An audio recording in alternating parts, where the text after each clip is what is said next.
नवरात्रि के बाद कलश स्थापना के नारियल को रखने के कई अलग अलग तरीके हैं और सभी को शुभ माना जाता है।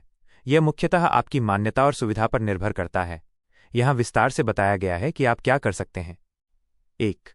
प्रसाद के रूप में ग्रहण करना। बहुत से लोग कलश पर रखे नारियल को माता रानी का प्रसाद मानकर उसे फोड़कर परिवार के सदस्यों और कन्याओं में बांट देते हैं। कैसे करें? नारियल को फोड़ें। यदि उसमें पानी निकले तो उसे भी थोड़ा थोड़ा पूरे घर में छिड़क दें और स्वयं भी ग्रहण करें।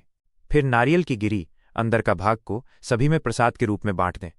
मान्यता यह माना जाता है कि 9 दिन की पूजा से यह नारियल अभिमंत्रित हो जाता है और इसे खाने से घर में सुख शांति आती है और माता रानी का आशीर्वाद प्राप्त होता है।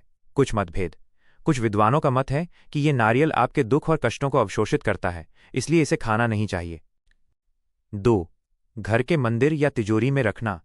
ये एक बहुत ही शुभ और प्रचलित तरीका है। ये नारियल श्री समृद्धि का प्रतीक माना जाता है। कैसे करें? नारियल को लाल कपड़े में लपेटकर या बांधकर अपने घर के मंदिर में माता रानी के पास या फिर तिजोरी धन रखने के स्थान में रख दें। मान्यता ये नारियल 9 दिनों की पूजा से अत्यंत पवित्र हो जाता है। इसे तिजोरी में रखने से घर में धन धान्य और बरकत बनी रहती है। आप इसे अगले नवरात्रि तक तिजोरी में रख सकते हैं और फिर अगले साल विसर्जित करके नया नारियल रख सकते हैं। 3. जल में प्रवाहित करना। विसर्जन। ये पूजा सामग्री के विसर्जन का सबसे उत्तम तरीका माना जाता है। कैसे करें? नारियल को किसी बहती हुई नदी या स्वच्छ जल स्रोत में आदरपूर्वक प्रवाहित कर दें। मान्यता हिंदू धर्म में पूजा पाठ के बाद सामग्री को जल में प्रवाहित करना सबसे उत्तम माना जाता है। ऐसा करने से पूजा का संपूर्ण फल प्राप्त होता है और कोई दोष नहीं लगता। नवरात्रि के पावन पर्व के बाद अक्सर ये सवाल उठता है कि जौ का क्या करें। आइए जानते हैं इसकी धार्मिक मान्यता और सही उपयोग।